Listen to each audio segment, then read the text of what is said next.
সুপ্রভাত সবাইকে। ভোরবেলা উঠে আমি লুচি বানাতে বসে গেছি। জীবনের এই প্রথম নিজে নিজে A to Z করছি লুচি বানানো, এবং প্রত্যেকটা লুচি ফুলে গোল হয়ে গেছিল। তো এটাই বলে ঠাকুরের নামে করলে পরে সব কিছুই ভালো হয়। এটা ভোগের ছিল। আমাদের ভার্সিটিতে আজকে সরস্বতী পূজা এবং আমার দায়িত্ব পড়ছে ভোগের লুচির। তো এই তো ভেজে তারপর নিজে সাজগুজু করে এই যে চলে যাচ্ছি। সাথে ছিল সন্টুর বাপ, এই যে আমার তুলিদি এবং আমার বাসিও। এই যে সন্টুর বাপ ড্রাইভ করছে। ওই দিন এত পরিমাণ কুয়াশা ছিল, রাস্তাঘাট কিছুই দেখা যাচ্ছিল না। আমার ভার্সিটিটা 300 ফিট কাঞ্চনের ওখানে। তো এত পরিমাণে কুয়াশা দেখে তো আমরা সবাই ঘাবড়ে যাই। পরবর্তীকালে আবার গরমও পড়ে গেছিল। এই তো আমাদের সরস্বতী ঠাকুর, আর এই হলো আমাদের ডিজিটাল পুরোহিত মশাই। এই যে সবাই এখানে, আমার বান্ধবী আছে, জুনিয়র আছে। আমার জুনিয়র আমাকে বলছিল দিদি লেট করে আসছে।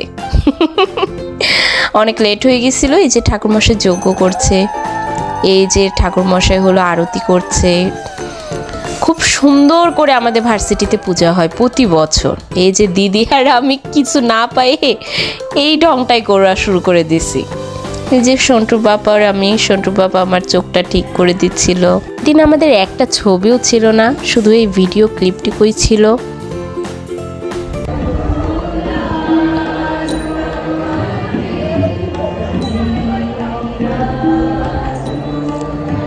শুনলেন তো আমাদের গান। ওই দিন খুব সুন্দর করে আয়োজন করা হয়েছিল সাংস্কৃতিক অনুষ্ঠান, অনেক দর্শকও ছিল। এই যে স্টেটের ইতিহাসে এই ফার্স্ট ধুলোচি নাচ হচ্ছে সরস্বতী পূজায়। এখন আমিও অংশগ্রহণ করব। এই ছোট ছোট মুহূর্তগুলোই থেকে যাবে। যখন আমি ভার্সিটি থেকে বের হয়ে যাব, এই ছোট ছোট মুহূর্ত, এই ছোট ছোট স্মৃতি থেকে যাবে। এই জন্য আপনাদের সবার সাথে শেয়ার করছি আমি। এই হলো আমার পুরো ক্যাম্পাস, আমি এখন দেখাবো। এই যে সন্টুবাব দাঁড়ানো ক্যাম্পাসের মাঠে, এখানে আমি একটু ঢং করে নিচ্ছি আবারও। আপনারা তো জানেন প্রত্যেকটা ভিডিওতে ঢং না দেখালে হয়।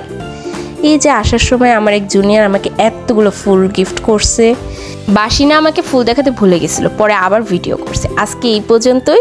সবাই ভালো থাকবেন, টাটা, বাই বাই।